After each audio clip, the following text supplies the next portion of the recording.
નમસ્કાર મિત્રો, ઝડપથી આપણે પ્રકરણ નંબર 1 રાસાયણિક પ્રક્રિયાઓ અને સમીકરણોની અંદર જરા થોડીક વાત વધારે આગળ કરીએ.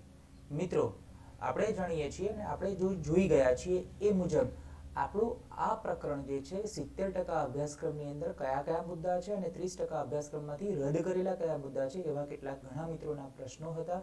તો આપણે જોઈ લઈએ. આપણું ધોરણ 10નું પ્રકરણ નંબર 1 જેની અંદર 70% અભ્યાસક્રમની અંદર રહેલા જે મુદ્દાઓ છે એ આપણી પાસે આ છે અને અભ્યાસક્રમમાંથી દૂર કરેલા મુદ્દાઓ જે છે એ આપણી પાસે આ છે. આપણે રાસાયણિક પ્રક્રિયાઓ અને સમીકરણોમાં જોઈએ તો રાસાયણિક સમીકરણો પ્રસ્તાવનાનો તો મુદ્દો છે, સાથે સાથે રાસાયણિક સમીકરણો જે છે એના સંતુલનનો મુદ્દો આપણા અભ્યાસક્રમમાં છે. સાથે સાથે રાસાયણિક પ્રક્રિયાઓના પ્રકારોમાં સંયોગીકરણ પ્રક્રિયા, વિઘટન પ્રક્રિયા અને વિસ્થાપન પ્રક્રિયા આપણા અભ્યાસક્રમમાં છે. સાથે સાથે નીકળી ગયેલા રદ થયેલા મુદ્દાઓ, જે રદ થયેલા મુદ્દાઓ એમાં દ્વિવિસ્થાપન પ્રક્રિયા, ઓક્સિડેશન અને રિડક્શન પ્રક્રિયા અને ઓક્સિડેશનની પ્રક્રિયાઓની રોજિંદા જીવનમાં અસરો, જેની અંદર તમને ખ્યાલ છે કે ક્ષારણનો મુદ્દો છે અને ખોરાપણું છે. ઓકે, આ બંને મુદ્દાઓ રદ થયેલા મુદ્દાઓ છે. એટલે આપણે હવે તમને ખ્યાલ આવી ગયો કે આપણા અભ્યાસક્રમની અંદર જે મુદ્દાઓ છે એને ધ્યાનમાં રાખીને આપણે અભ્યાસ શરૂ કરીશું. છેલ્લા વિડીયોની અંદર આપણે જોયું કે રાસાયણિક પ્રક્રિયા સમીકરણો જે છે એ સમીકરણોને સંતુલન કેવી રીતે કરવું. હવે આપણે આજે પણ રાસાયણિક સમીકરણો છે એને સરસ રીતે આપણે સંતુલિત કરતા શીખીએ. તો ઝડપથી આપણે રાસાયણિક પ્રક્રિયાના સમીકરણો જે છે એને આપણે સંતુલિત કરીએ. તો અહીંયા તમને કેટલીક રાસાયણિક પ્રક્રિયાઓ સંતુલિત કરીને આપણે સમજીશું. બાકીના કેટલીક પ્રક્રિયાઓ છે તમે તમારી રીતે ઉદાહરણ દ્વારા સમજી શકો છો.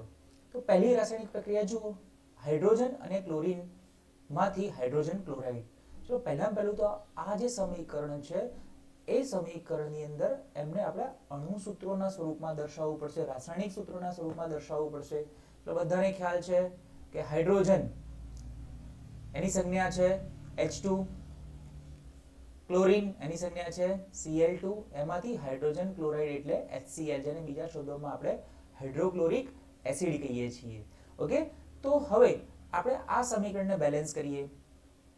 ચલો તમે અહીંયા જોઈ શકો છો, આપણે જોયું જેના પરમાણુની સંખ્યા સરખી હોય ત્યાંથી શરૂઆત કરવી પડે, પણ અહીંયા તો હાઇડ્રોજન પણ 2 છે, ક્લોરીન પણ 2 છે, તો કોઈ પણથી શરૂઆત કરી શકો.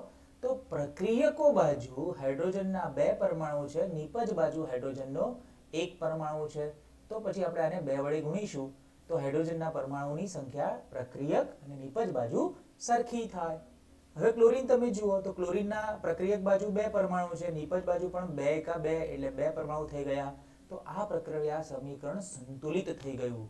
ઓકે, ચાલો બીજું મિત્રો સમીકરણ છે આપણી પાસે. બીજું સમીકરણ છે સોડિયમ અને પાણીની પ્રક્રિયા કરવાથી સોડિયમ હાઇડ્રોક્સાઇડ બને છે અને હાઇડ્રોજન વાયુ છૂટો પડે છે. મિત્રો, આ પ્રક્રિયા બહુ હેઝાર્ડસ છે. આ પ્રક્રિયા જો તમે કરો, પાણીની અંદર સોડિયમનો ટુકડો નાખો તો ધડાકા સાથે સળગી જાય છે અને સોડિયમ હાઇડ્રોક્સાઇડ આપે છે અને હાઇડ્રોજન વાયુ મુક્ત થાય છે.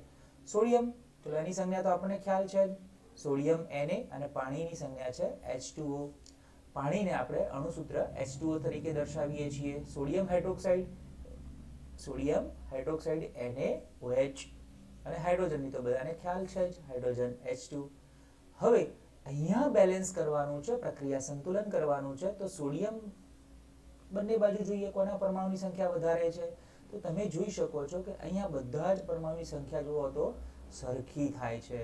પરંતુ અહીંયા તમે જોઈ શકો છો કે આપણે કોઈ એક હાઇડ્રોજનથી કે પછી સોડિયમથી કે પછી ઓક્સિજનથી શરૂઆત કરીએ, પણ સોડિયમથી શરૂઆત નહીં કરી શકાય, કારણ કે સોડિયમના પ્રક્રિયક બાજુ પણ 1 છે, નિપજ બાજુ પણ 1 જ પરમાણુ છે. ઓકે, તો આપણે ઓક્સિજન પણ તમે અહીંયા જુઓ, ઓક્સિજન 1 છે પ્રક્રિયક બાજુ, નિપજ બાજુ પણ 1 છે, એટલે એ બેલેન્સમાં જ છે. તો હવે બાકી શું રહ્યું? હાઇડ્રોજન, જેની સંખ્યા પણ વધારે છે, પ્રક્રિયક બાજુ 2 છે જ્યારે નિપજ બાજુ 3 હાઇડ્રોજન છે. તો પછી આ પ્રક્રિયા સમીકરણને બેલેન્સ કરવા માટે આપણે એક કામ કરી શકીએ. અહીંયા જો હું 2 વડે ગુણું તો શું થશે? તો તમે જુઓ અહીંયા, હવે તમે આ પ્રક્રિયા સમીકરણને જો બેલેન્સ કરવા જશો, જો એને 2 વડે અહીંયા ગુણશો, જો આ જ મજા છે. અહીંયા આને હીટ એન્ડ ટ્રાયલ અથવા તો બીજા શબ્દોમાં ટ્રાયલ એન્ડ એરર એટલા માટે કહે છે કે આપણે કદાચ કોઈ જગ્યાએ જુદું ગુણાકારમાં લઈએ તો પરિણામ જુદું મળે. જો એને 2 વડે અહીંયા ગુણીએ તો પછી સોડિયમ પણ 2 વડે ગુણવા પડશે, ઓક્સિજન પણ 2 વડે ગુણવા પડશે. ઓકે, તો પછી તમે અહીંયા જોઈ શકો છો તો હાઇડ્રોજન છે એ બેલેન્સની પરિસ્થિતિમાં આવી ગયું. જોઈ લઈએ આપણે, હાઇડ્રોજન 2 દુ 4, અહીંયા હાઇડ્રોજન 2 દુ અને આ 2 4 થઈ ગયા. તો આમ આપણે બેલેન્સ આ રીતે કરી શકીએ છીએ. ઓકે, સમજ પડી ગઈ હશે. તો આપણે જોઈએ કે આપણે આ જે રાસાયણિક પ્રક્રિયાઓ જોઈ એ રાસાયણિક પ્રક્રિયાઓની અંદર હાઇડ્રોજન અને ક્લોરીનની રાસાયણિક પ્રક્રિયા કેવી થશે. ઓકે, જોઈ લઈએ આપણે ફટાફટ. તો જુઓ, H2 અને Cl2 એમાંથી પ્રક્રિયાથી 2HCl બને છે. અહીંયા પ્રક્રિયા સંતુલન સ્થિતિમાં છે. આપણે અહીંયા પ્રક્રિયકો જે છે એ પ્રક્રિયકોની ભૌતિક અવસ્થા નથી દર્શાવી. જો દર્શાવી હોય તો આપણે એને ગેસ અને આના પણ ગેસ સ્વરૂપે દર્શાવી દો. અહીંયા HCl મળે છે, એ HCl શરૂઆતમાં આ પ્રક્રિયા દરમિયાન તો આપણને ગેસમાં મળશે, પછી આપણે એને એક્વાયસ કરી દઈશું, એટલે કે જલીય દ્રાવણ બનાવી દઈશું. પણ અત્યારે હાલ અહીંયા આપણે માત્ર સંખ્યાત્મક બાબતની વાત કરીએ છીએ, એટલે આપણે એના પરમાણુની સંખ્યા છે એને જ આપણે અત્યારે દર્શાવીએ છીએ. ઓકે, આ જ રીતે બીજી પ્રક્રિયા આપણે જોઈએ, સોડિયમની પાણી સાથેની પ્રક્રિયા. તો એની અંદર આપણે બેલેન્સ કર્યું, સોડિયમ સોલિડ, H2O લિક્વિડ, એમાંથી પ્રક્રિયા થાય ત્યારે NaOH એક્વાયસ અને H2 ગેસ બનશે. ઓકે, ચાલો ત્યારે હવે આપણે વાત કરીએ ત્યાર પછીનો મુદ્દો. કેટલાય પ્રશ્નો કેટલાય વિદ્યાર્થીઓ કરતા હોય છે અને પરીક્ષાની દ્રષ્ટિએ પણ કારણ માટે ઇમ્પોર્ટન્ટ. મેગ્નેશિયમની પટ્ટીને હવામાં સળગાવતા પહેલા તેને શા માટે કાચ પેપરથી અથવા સેન્ડ પેપરથી સાફ કરવામાં આવે છે? તો મિત્રો, મેગ્નેશિયમની પટ્ટી છે ને એ ખૂબ ક્રિયાશીલ છે. મેગ્નેશિયમ ધાતુ ને ક્રિયાશીલ હોય એટલે તરત જ એની સાથે જે કોઈ ઘટક આવે જેની સાથે પ્રક્રિયા કરી શકે છે એવા ઘટક આવે, એના કરતાં ઓછા ક્રિયાશીલ ઘટકો આવે તો એની સાથે પ્રક્રિયા કરશે. પોતે ખૂબ ક્રિયાશીલ છે એટલે હવામાં એને ખુલ્લો રાખીએ તો હવામાં તમને ખબર છે શું છે, O2 એટલે કે ઓક્સિજન છે. તો ઓક્સિજન સાથે તરત સંયોજાઈ અને મેગ્નેશિયમ ઓક્સાઇડ નું એક નિષ્ક્રિય પડ બનાવે છે. સમજી લેજો, મેગ્નેશિયમ પોતે સક્રિય છે, ક્રિયાશીલ છે, પણ મેગ્નેશિયમમાંથી મેગ્નેશિયમ ઓક્સાઇડ બને છે એ કેવું છે, નિષ્ક્રિય છે. હવે મેગ્નેશિયમ ઓક્સાઇડ છે એ નિષ્ક્રિય છે. તમે અહીંયા રાસાયણિક સમીકરણમાં પણ જોઈ શકો છો, મેગ્નેશિયમ ધાતુ એની O2 સાથે પ્રક્રિયા થાય, દહનની પ્રક્રિયા આપણે કહીએ છીએ. દહનની પ્રક્રિયા થાય ત્યારે મેગ્નેશિયમ ઓક્સાઇડ બને છે. આ કેવો છે, નિષ્ક્રિય છે. નિષ્ક્રિય હોવાથી એ મેગ્નેશિયમ ધાતુની અંદરની સપાટી સુધી ઓક્સિજનના સંપર્ક નહીં આવવા દે. દાખલા તરીકે તમે અહીંયા જોઈ શકો કે આ મેગ્નેશિયમની પટ્ટી છે. ઓકે, હવે એના ઓક્સિજનમાં ખુલ્લું રાખશો તો અહીંયા શું થઈ જશે, મેગ્નેશિયમ ઓક્સાઇડનું પડ બાજી જશે. હવે આ મેગ્નેશિયમ ઓક્સાઇડનું પડ એના ઉપર બાજી જાય, જમા થઈ જાય, પોતે નિષ્ક્રિય છે એટલે અંદરની જે મેગ્નેશિયમ ધાતુ છે ત્યાં સુધી હવામાંનો ઓક્સિજન છે એટેક નહીં કરી શકે, એના ઉપર સંપર્કમાં નહીં આવી શકે. હવે જેના પરિણામે ઓક્સિજન અને મેગ્નેશિયમ વચ્ચેની પ્રક્રિયા થઈ શકશે નહીં. એટલા માટે જ આપણે એને કાચ પેપર અથવા તો આપણે એને સેન્ડ પેપર પણ કહીએ છીએ. એના વડે સાફ કરી અને મેગ્નેશિયમની પટ્ટીને ઘસીએ છીએ જેથી કરીને ઉપરનું જે આ પડ છે ને, આ લેયર પડ એ દૂર થાય. એ દૂર થાય તો પછી મેગ્નેશિયમ ધાતુ સીધી સંપર્કમાં આવે, જેના પરિણામે ઓક્સિજન અને મેગ્નેશિયમની પ્રક્રિયા સરળતાથી થઈ શકે. ઓકે, આમ એના માટે જ મેગ્નેશિયમની પટ્ટીને હવામાં સળગાવતા પહેલા સાફ કરવામાં આવે છે. અતિ મહત્વનો મુદ્દો એ છે આ પ્રશ્નમાં કે મેગ્નેશિયમની ધાતુ સક્રિય છે, ક્રિયાશીલ છે, જેની ઓક્સિજન સાથે પ્રક્રિયાથી મેગ્નેશિયમ ઓક્સાઇડ બને છે. આ મેગ્નેશિયમ ઓક્સાઇડ નિષ્ક્રિય છે. આ નિષ્ક્રિય પડને દૂર કરવા માટે જ કાચ પેપર વડે ઘસવામાં આવે છે. એ દૂર થાય તો ઓક્સિજન સાથે પ્રક્રિયા કરી શકે. સમજી ગયા? તો પછી હવે આપણે આગળના મુદ્દા તરફ જઈએ. આગળનો મુદ્દો બહુ જ સરળ છે. ઘણા પ્રશ્નો થતા હોય તમારા મનમાં કે રાસાયણિક પ્રક્રિયા દરમિયાન પ્રક્રિયકો વચ્ચે પ્રક્રિયા થઈ નિપજનું નિર્માણ કેવી રીતે થાય છે. તો એ સમજવા માટે ખાસ સિમ્પલ, રાસાયણિક પ્રક્રિયામાં શું હોય, બે પ્રક્રિયકો હોય, એ બંને પ્રક્રિયકો વચ્ચે દાખલા તરીકે અહીંયા AB પ્રક્રિયક છે, A અને B. તો આ બંને પ્રક્રિયકોમાં પહેલા બંને પ્રક્રિયકોમાં જે બંધ હશે એ તૂટે.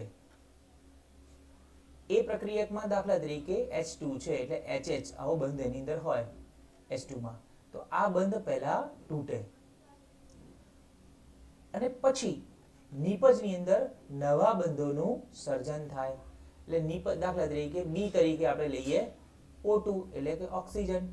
તો અહીંયા પ્રક્રિયકોના બંધો તૂટે અને આમની વચ્ચેના બંધોનું સર્જન થાય અને બને H2O. તો આ રીતે આપણે સમજાવી શકીએ. અહીંયા કોઈ એક નિપજ હોય, જ્યારે એક કરતાં વધુ નિપજ બનતી હોય ત્યારે આપણે C વત્તા D એવી સ્વરૂપમાં દર્શાવીએ, પણ એક જ નિપજ મળતી હોય તો એકલા C તરીકે દર્શાવીએ.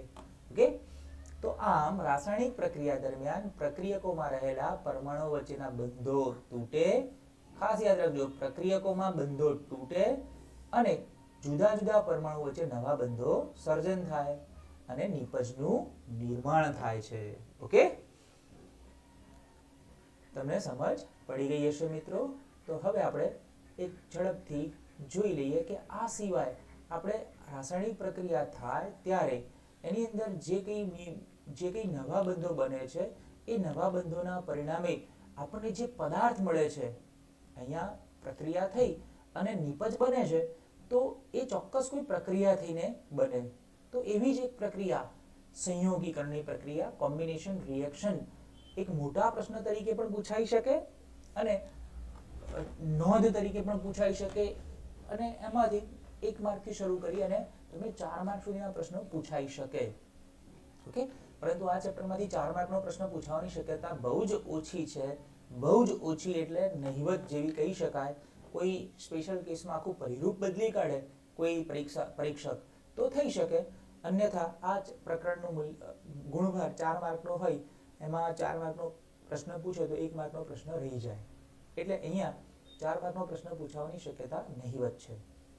ઓકે, તો જોઈએ આપણે સંયોગીકરણ પ્રક્રિયા એટલે શું.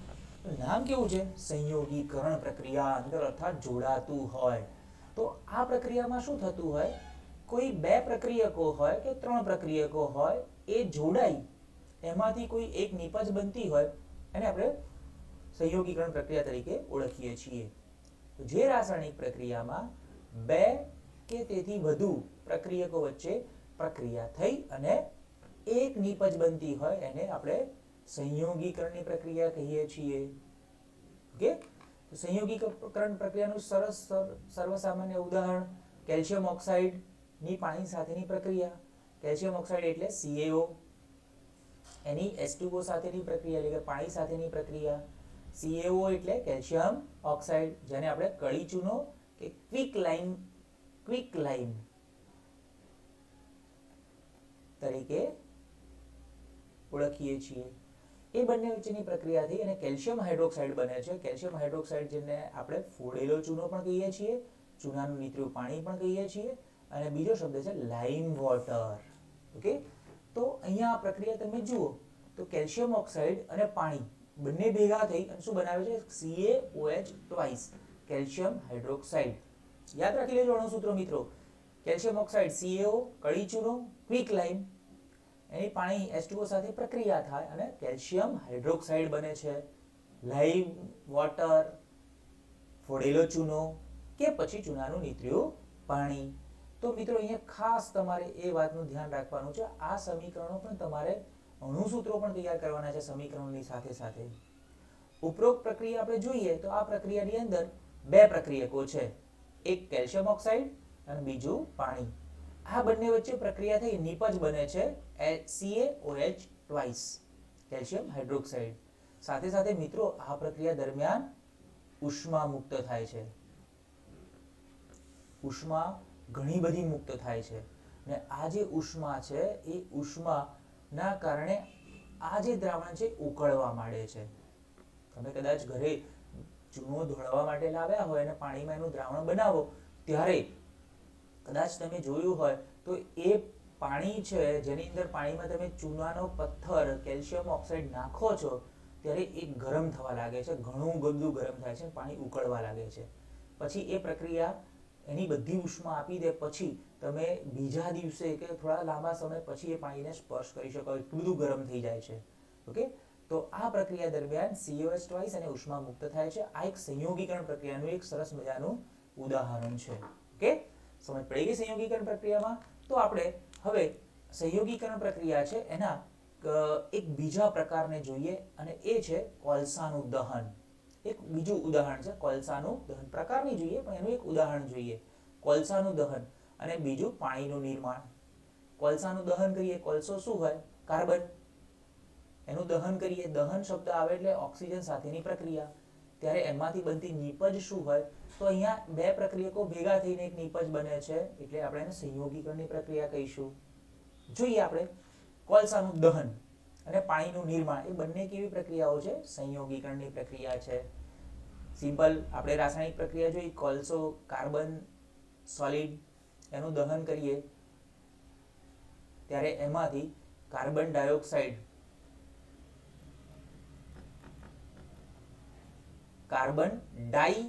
એટલે બે, ઓક્સાઇડ એટલે કાર્બન ડાયોક્સાઇડ બને છે.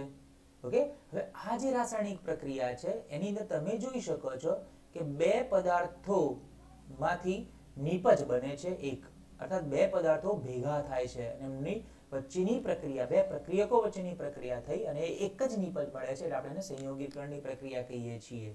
બીજું જ આવું જ ઉદાહરણ પાણીના નિર્માણની પ્રક્રિયા. પાણીના નિર્માણમાં શું હોય? હાઇડ્રોજન હોય અને ઓક્સિજન હોય. આ પ્રક્રિયા તો આપણે ઘણી વખત લખીએ છીએ. તો હાઇડ્રોજનની ઓક્સિજન સાથેની પ્રક્રિયાથી H2O બને છે, જેને આપણે પાણી કહીએ છીએ. તો આ પાણીના નિર્માણની પ્રક્રિયા પણ કેવી છે? સંયોગીકરણની પ્રક્રિયા છે. ઓકે, તો આ બંને પ્રક્રિયા પણ તમને સંયોગીકરણના ઉદાહરણ માટે કામ લાગશે. આના વર્ણનને પણ તમે તૈયાર કરી શકો. કાર્બનની ઓક્સિજન સાથેની દહનની પ્રક્રિયાથી કાર્બન ડાયોક્સાઇડ વાયુ બને છે.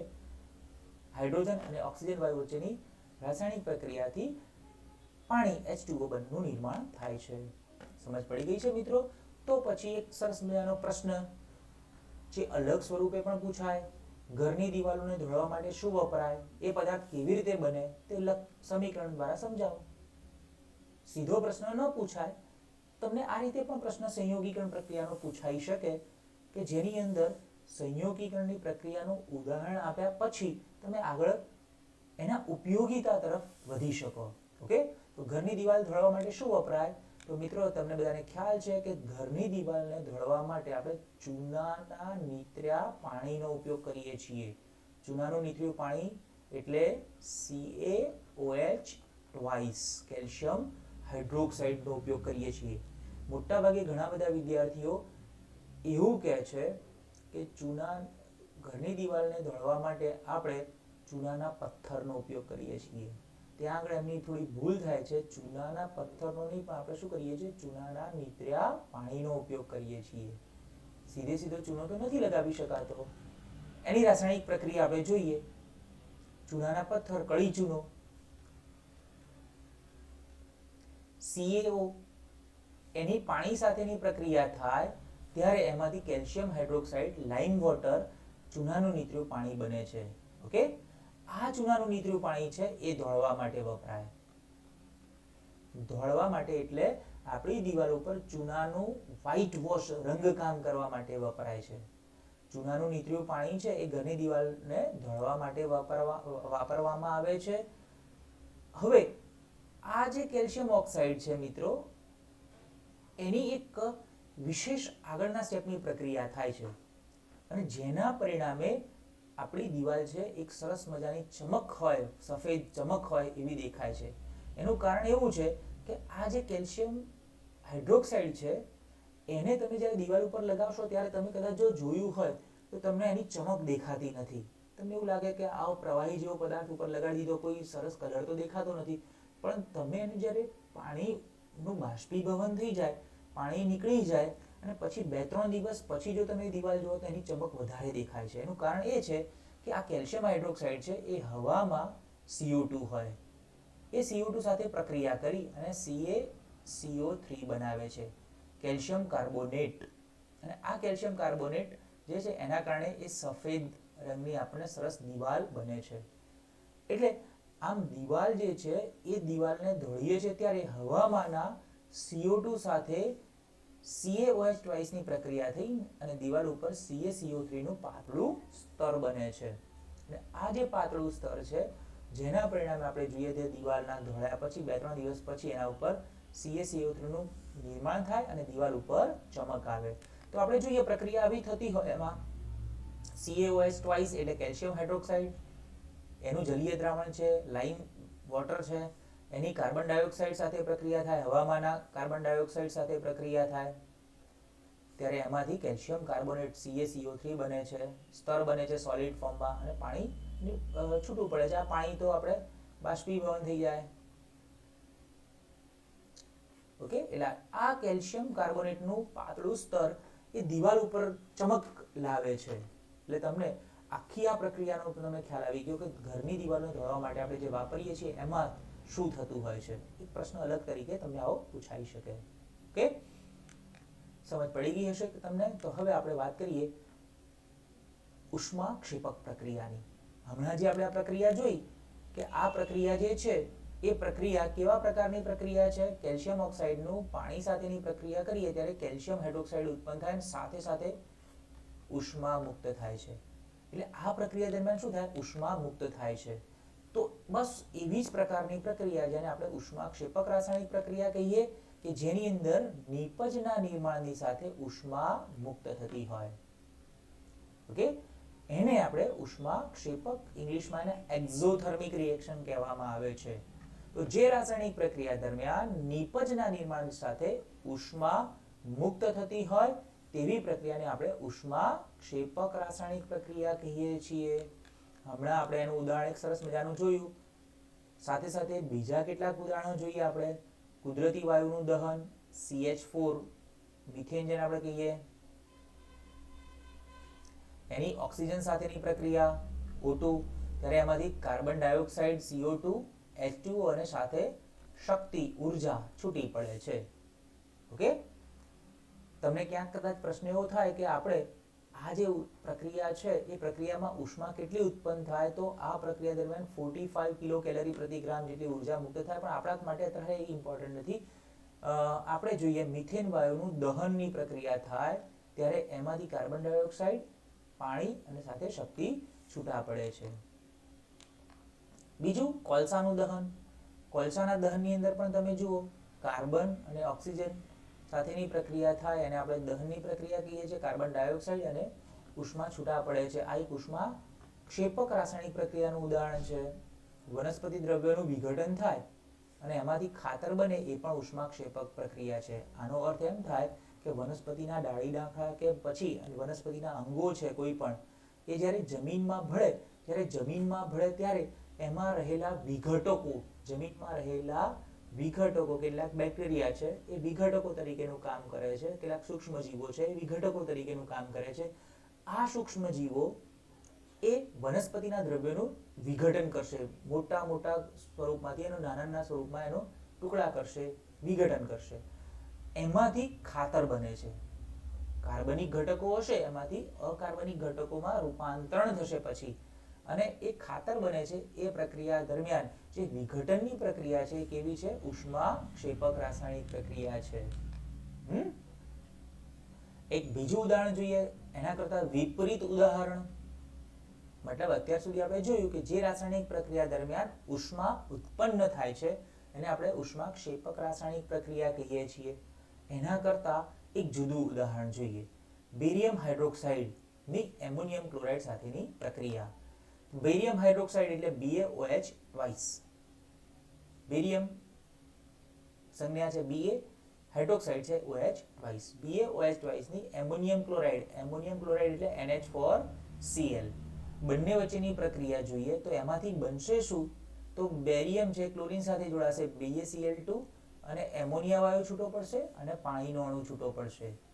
બેરિયમ ક્લોરાઇડ, એમોનિયા અને પાણી બને છે. મિત્રો અહીંયા આપણે ખાસ જોવાનું છે કે આ જે પ્રક્રિયામાં તાપમાનમાં શું થાય છે? તો આ પ્રક્રિયા દરમિયાન તાપમાનમાં ઘટાડો થાય છે કારણ કે આ પ્રક્રિયા ઉષ્મા શોષક રાસાયણિક પ્રક્રિયા છે. તો તમે એક કસનળીમાં બેરિયમ હાઇડ્રોક્સાઇડનું દ્રાવણ લો અને એની અંદર એમોનિયમ ક્લોરાઇડ પદાર્થ ઉમેરો તો તમે જોશો કે BaCl2 અને એમોનિયા વાયુ ઉત્પન્ન થશે, સાથે પાણી પણ ઉત્પન્ન થશે અને કસનળી છે એ ઠંડી થશે. ઠંડી થવાનું કારણ કે અહીંયા તાપમાનમાં ઘટાડો થાય છે કારણ કે આ પ્રક્રિયા ઉષ્મા શોષક રાસાયણિક પ્રક્રિયા છે.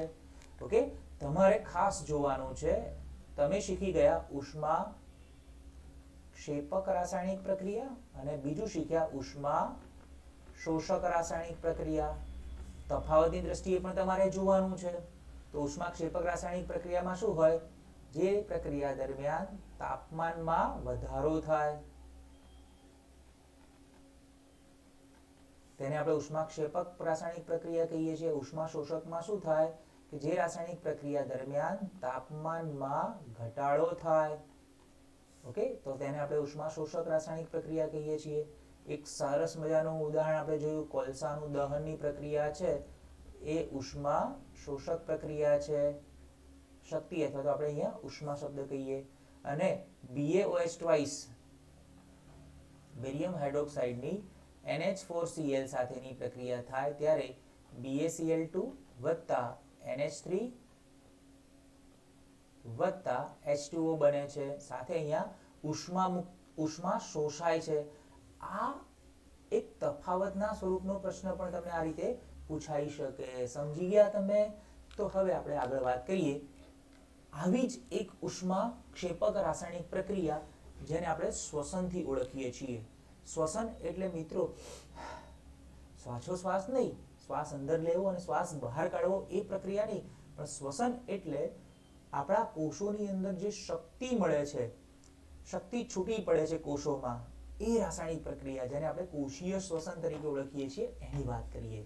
મિત્રો આપણને બધાને ખબર છે જીવન જીવવા માટે ઉર્જાની જરૂર પડે છે અને એ ઉર્જા આપણને ખોરાકમાંથી મળે છે. હવે આ જે ઉર્જા છે એ ખોરાક મારફતે આપણા શરીરમાં કેવી રીતે આવે છે? તો પહેલો તબક્કો એનો છે પાચનની પ્રક્રિયા. પાચનની પ્રક્રિયામાં ખોરાક વધુ સરળ પદાર્થોમાં વિભાજિત થાય છે. એટલે આપણે જે ખોરાક લઈએ છીએ એ જટિલ પદાર્થો હોય, એ સીધા ઉપયોગી નથી હોતા.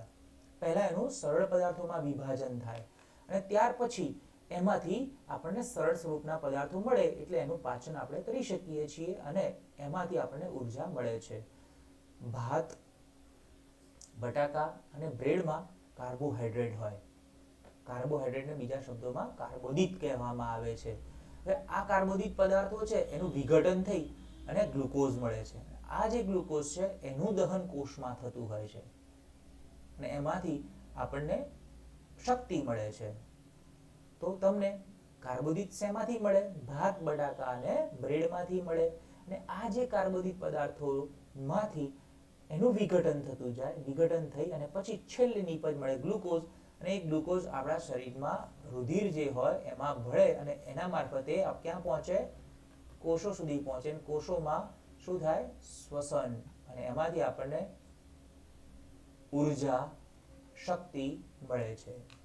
ઓકે, આ કાર્બોદિત પદાર્થો આપણા શરીરમાં રહેલા કોષોમાં ઓક્સિજન સાથે સંયોજાઈ અને ઉર્જા પૂરી પાડે છે, જેને આપણે શ્વસન તરીકે ઓળખીએ છીએ.